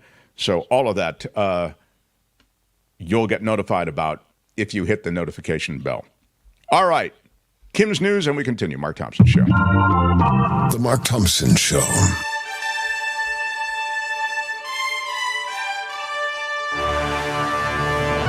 On the Mark Thompson Show, I'm Kim McAllister, and this report is sponsored by you. That's right, you. President Biden says he's doing what Congress wouldn't do after signing an executive order to limit the flow of migrants at the U.S.-Mexico border. In remarks from the White House, President Biden accused Republicans of sinking the bipartisan border bill on behalf of Donald Trump. And he's right about that. Says wants to exploit the issue ahead of the election. Yeah. The order prohibits migrants who cross the U.S.-Mexico border illegally from requesting asylum once the number of daily encounters tops 2,500 between the official ports of entry. Parts of the southern U.S. in the grips of a dangerous heat wave. We've got California, Arizona, and southern Nevada all possibly seeing record-setting temperatures. Texas may see record highs today in different parts of the state, including San Antonio. An excessive heat warning is in effect today for California's Central Valley. Temperatures possibly up to 108. Wednesday, temperatures in Las Vegas could hit 109, while Phoenix could see a record of 110. Hot, hot. The city of Los Angeles is investigating reports of Home Depot planting or bolting planters to the street to deter homeless people from parking RVs. The steel tub-style planters can be seen along Coral Tree Place in Playa Vista. That's become a well-known spot for RV dwellers to park and stay. A homeless advocate confronted 2 Home Depot employees as they were securing the tubs in the street and asked if they had permits to do it. The employees reportedly said they had permission from the city. So, and we've seen this before with with the big rocks that they put in. Yeah. Even in San Francisco with these same kind of steel tub planters or landscaping to try to make it so there's no room for the homeless people to either set up tents or RVs in the area. Yeah, they had in parts of San Francisco, huge rocks. I mean, immense rocks that they put there. You couldn't possibly move them. And they put them behind that one, some gorgeous Victorian that, had been commandeered on the outside by a homeless community, and that was designed to get rid of those people who had been associated with the crime that had gone up in the area and also drug dealing, open drug dealing. I remember that story. There's a bomb threat in the San Joaquin County Courthouse in Stockton today. Whole thing led to an evacuation. The San Joaquin County Sheriff's Office reported a man entered the courthouse today, allegedly claiming to have a bomb. Deputies apprehended him. They are currently conducting a search. The facility was under temporary lockdown for a time, so that was quite a to-do. In baseball, Shohei Ohtani's former interpreter pleaded guilty Tuesday morning to charges that could land him in prison for 30 years. That's the maximum. Ippei Mizuhara was in an Orange County, California courtroom to essentially admit that he stole nearly $17 million from the Los Angeles Dodgers superstar to pay down his sports gambling debt. Sentencing set for October 25th, and Mizuhara was released on $25,000 bond. It's not still looking good for him. Astounding to me that this happened and that Mizuhara was able to steal over $17 million. Isn't that what? That's right. He's admitted to it. You're stealing. I mean, I don't care how much money you have. That's a lot of dough to get out the door and not know about. But look, there have been multiple investigations, and the feds have investigated alongside Major League Baseball and all the rest. And apparently he got away with it. I mean, he did do it somehow. I just don't know how that much money doesn't raise a red flag. How they you. wouldn't have figured out that something was amiss. Yeah. It's truly puzzling to me. I don't understand it. Let's talk about the beagles, because this is kind of a disturbing story. There's a beagle breeding company in Virginia, beagles like the dogs. They're agreeing to pay a record $35 million after pleading guilty to neglecting the dogs. And Vigo RMS pleading guilty to neglecting thousands of beagles living in dirty cages at a plant they had going in Cumberland County.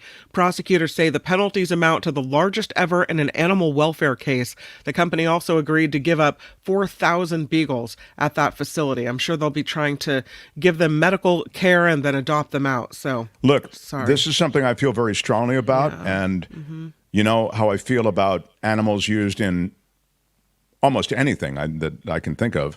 But let's just forget about everything that I have an issue with and just talk about animals in experimentation of all sorts. Animals are used gratuitously in experimentation, meaning to say that the experiments on animals don't shed any light or additional information along the lines of helping along whatever research is going on. We say, well, if animals don't help in animal research, why do they use them in animal research? Because of money.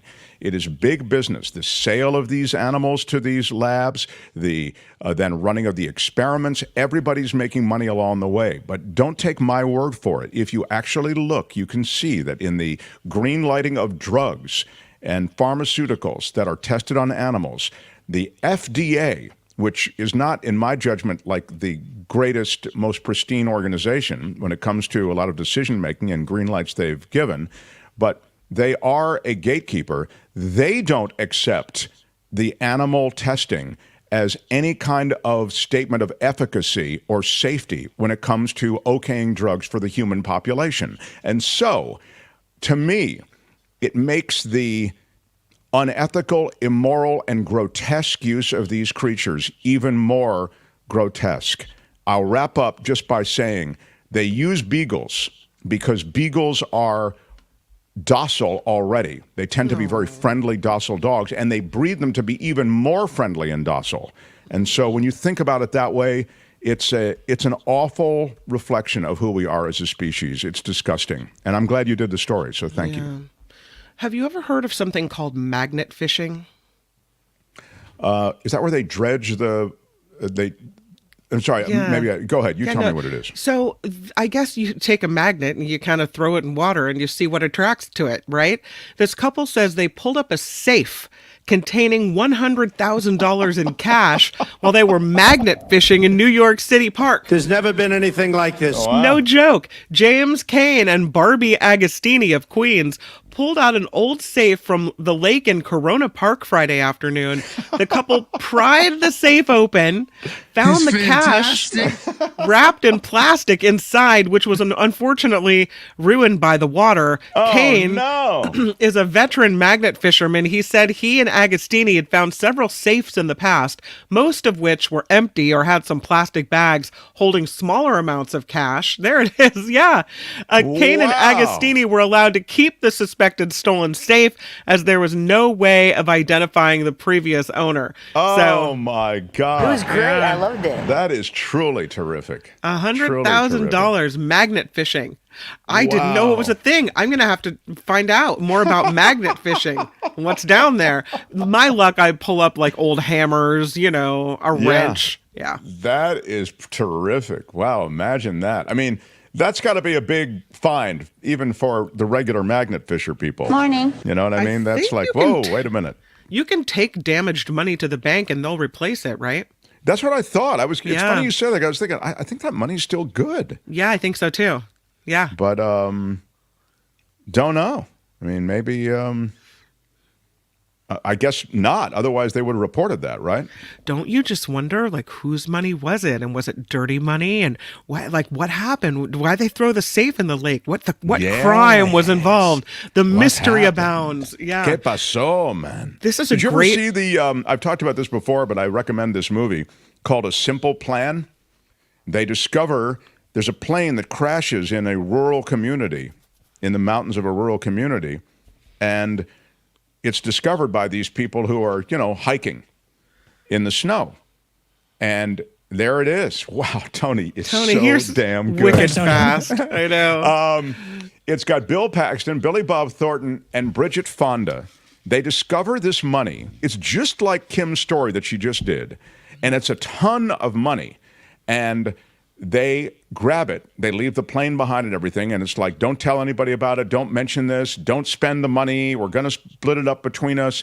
Whatever you do, let's just keep it quiet and we'll slowly integrate this money into our lives over like the next couple of years. But we can't spend it because it's a small town. And if you all of a sudden show up in a Porsche, it'll be bad, right? So that was the plan. In other words, a simple plan. Well, I don't need to tell you. It all goes sideways, and it's terrific. I really recommend this movie, A Simple Plan. But it's exactly like what Kim is saying. Like, is that money associated with some, drug dealers' money? Or where did that money come from? Why was that safe thrown in the lake? Like, these are the questions. Like, why did that plane have all that cash in there? Was that a drug dealer's plane? Who's involved? And, man, it becomes a great yarn. You'll like it. A Simple Plan. This seems like, the whole magnet fishing with the scene right here. This seems like the opening scene of a movie as well. You're absolutely right. They pull up the safe, they crack it open, and what can you tell us about the scene? Here comes the story. Yep. There's a safe with money in it, Larry. What can you tell us about the scene? And that's only the beginning of the movie, Larry. What can you tell us about the scene? Wow. Something else coming to the screen, the small screen. Alec Baldwin and his wife Hilaria and their 7 kids. They're headed to reality TV. The actor. Oh my God, that's just so it had to be. It had to be. The actor announced on social media The Baldwins will be debuting on TLC in 2025. God. In a home video, Baldwin says, "We're inviting you into our home to experience the ups and downs, the good, the bad, the wild, and the crazy." Alec, who is 66 years old, has been married to Hilaria since June of 2012. Por favor. Hilaria. Habla en español. Su nombre es Hilaria. Her name is Hilaria. Hilaria. Am I saying it wrong? Hilaria. No, you're saying it right. She likes to speak Spanish, and I guess she studied overseas for a while. Remember, she had that whole thing going. Hilaria sounds better than Hilaria, because Hilaria sounds like I was going to say hilarious and stopped short. Yeah. I wonder if she's funny. Well, I'll tell you, they, in a way, already live out loud. There's a lot of what they do that they post on Instagram, and she's very active on Instagram. He's very active. I like how he addresses camera and some of his takes on things, but I imagine that he'll have final cut on this. If you actually put a camera there and he doesn't have final cut and it exposes a lot of, hey, man, if you've got 7 kids, there's a lot going on in that house. It's tough to maintain a solid mood. It makes me tired just looking at that. Somebody I'm exhausted. is always in a bad mood if you have Someone's that many crying, people in the house. someone needs something. But you know what? They probably have like a team of 50 nannies, so it's okay. Maybe. Yeah. That look, I'll tune in. I'll see it. I have a problem with that, though, putting your kids in the public eye when you're already a celebrity, or even if you're not. Your kids don't really have a say-so here. And here you are splashing their childhoods in front of everyone. And we know that can lead to kids feeling badly, drug abuse. It seems like, I don't know, it seems like kids that grow up in the public eye like this inevitably have an issue. Well, Baldwin himself grew up in the public eye, right? The Baldwin brothers were all of, he's the one who was sort of viewed as the massive success. But I think they're kind of used to being in the public eye. But you're right; these are very young kids growing up in the public eye. I don't know. You do point out something, and then we can move on, which is ironic. It's ironic that Alec Baldwin is someone who has gained some fame along the way outside of the professional work he's done for pushing back on photographers that he feels have sort of hounded him and his family through the years, right? He's literally, struck out at photographers for not giving him his privacy. So it's a bit ironic and rich that he would now start a reality show, which essentially brings the cameras inside the home. Yeah, it's weird. I don't know why he would want to do this if he's asking for privacy and then turning around and doing the exact opposite. Doesn't make sense.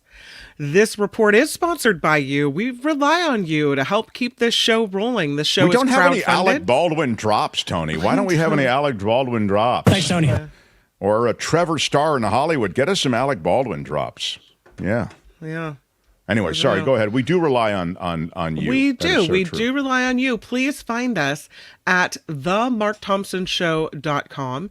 It is themarkthompsonshow.com. The Patreon link is there. The PayPal link is there. All of it just ready for you. And if you can even set up a monthly contribution to the show, and it really helps us out. Again, themarkthompsonshow.com is the place to go. I'm Kim McAllister. This is The Mark Thompson Show.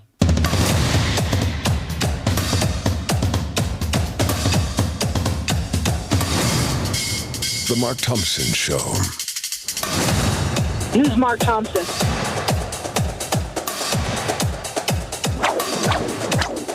Feels great. When they raided Mar-a-Lago, God didn't like that. What up, everybody? It is exciting to have you all here. It is true. I'm just looking to see in the chat. We had the story about Alec Baldwin. And it is noted that many of the kids have, I guess, or some of the kids have Latino names or something. Is that right? I don't know why that's. I don't know what their children's names are. Google it. I don't know what the children. Yeah, exactly. You could probably Google it, and it says. Although Mama de Three Boys asks, wasn't there a controversy about the wife? I think Hilaria isn't even her real name. She just pretends to be Spanish. Oh, wow. That is extraordinary. What? Yeah. Alec does have a great speaking voice, I must say, says Julie. Yeah, he does. Oh, my God. He does a lot of voiceover stuff. And, of course, he'll be speaking in the witness box at his that awful trial that has to get underway with, what happened. There was, I don't think anybody had an issue with the way they named their kids. I didn't ever to hear that. I mean, who cares how they named their kid? I mean, my God. She got outed for using a fake Spanish accent, said Deidre. Oh, okay. Interesting. Trevor Maxon, a 10 spot. Thank you for a super chat, Trevor. Big shout out. I like presidential candidates who are felons. From the grave of John McCain. I see what you did. Very good, Trev. Very good. Doug Koch says $5. Throw it into Big the shout out. tip jar. Thank you, Doug. Thank you for the $5 super sticker. Really does help. You know, we're a crowdfunded show, so we try to make a big deal out of the part of the crowd that funds us. And it is a real delight to do the show, but the only reason we're here is because of the donors. And as Ricky says, love the donors. We do love them.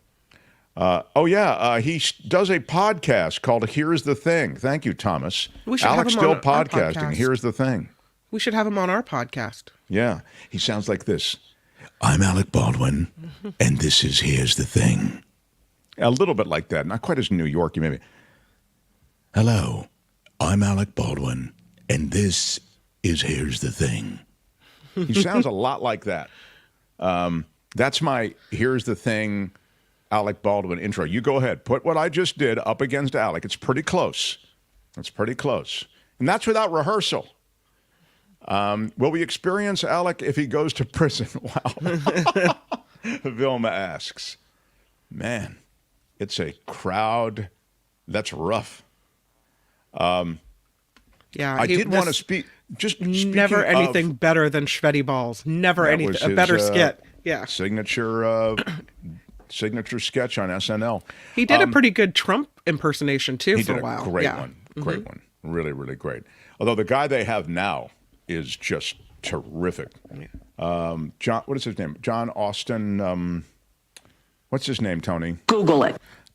It's some James Austin something. James Austin. Anybody? James Austin. Google it. I'm not going to Google it. I'm asking. Anyway, Saturday Night Live performer with Trump impression. James Austin Johnson. Thank you, Murphy Rowan. I love it. Murphy's a fast Googler. Yeah. Thank you, Murph. Nicely done. All right, guys. I have one. Thank you, Sandy. Yes, James Austin Johnson. James Austin Powers. Okay. All right. Listen. I'll clear this courtroom. Your Honor, I'd like to ask for a recess. I'd like to share with you, and it was inspired by Kim's story about the safe that was discovered by the magnet fisherman.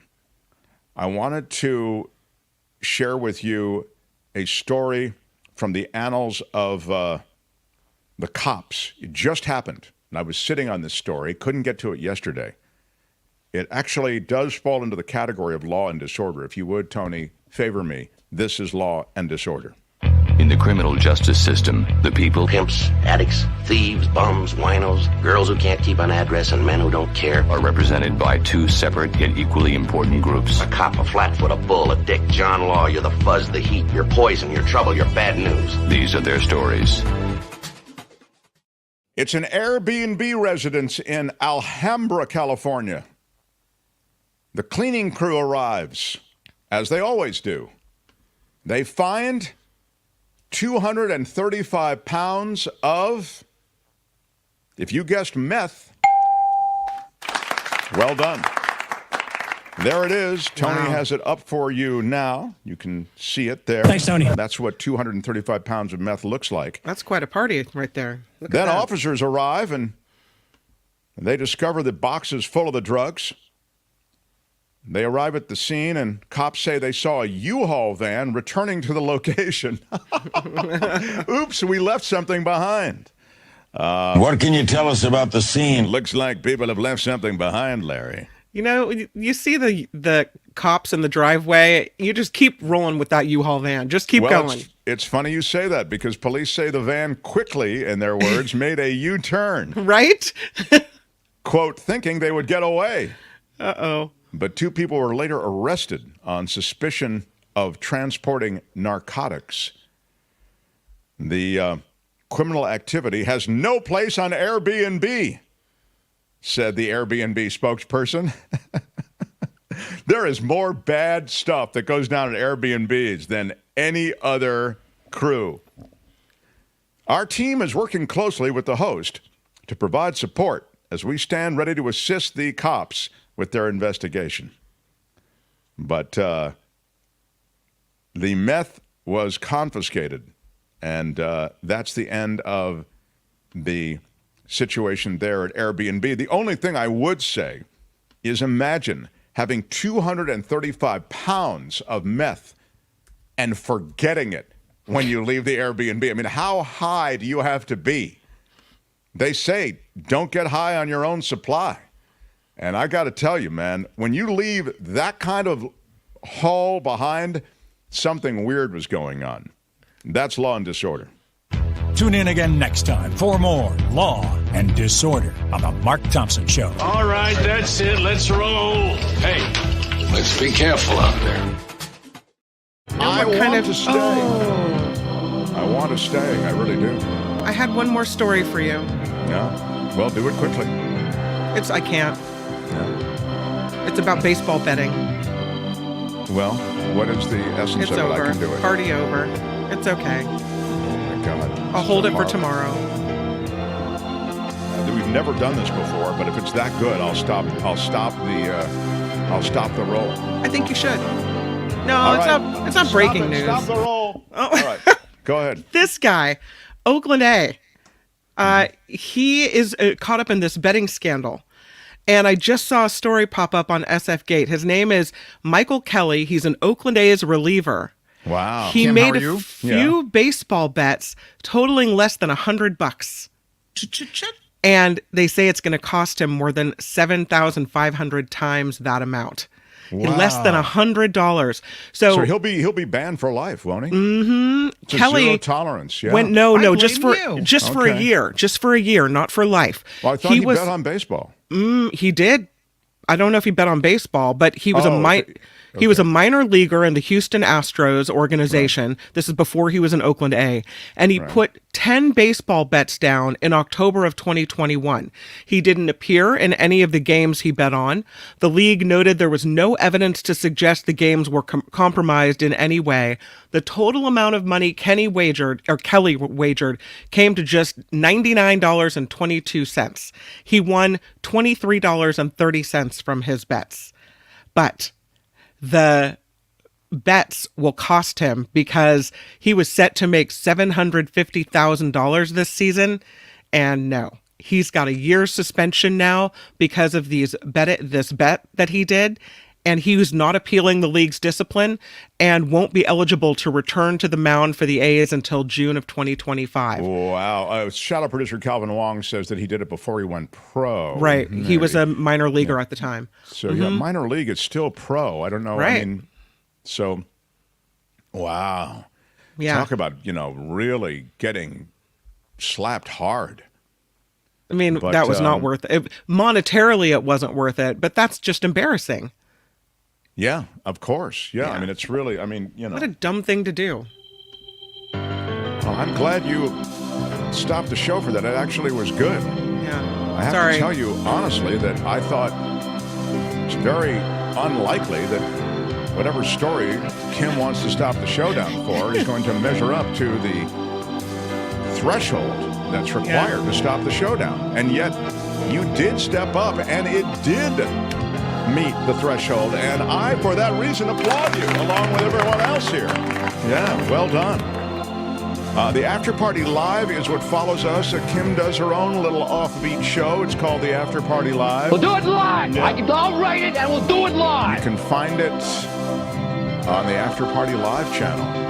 Why can't we punish Trump like that, says a B.O., and a big shout-out to B.O. Big shout-out. Thank you for the $2 super chat.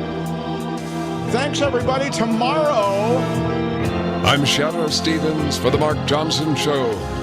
Bye-bye. Tomorrow, John Rothman joins us. He was great last night at the meetup. We'll look forward to talking to him tomorrow. Thanks, everyone, for your love, support. Until tomorrow, bye-bye.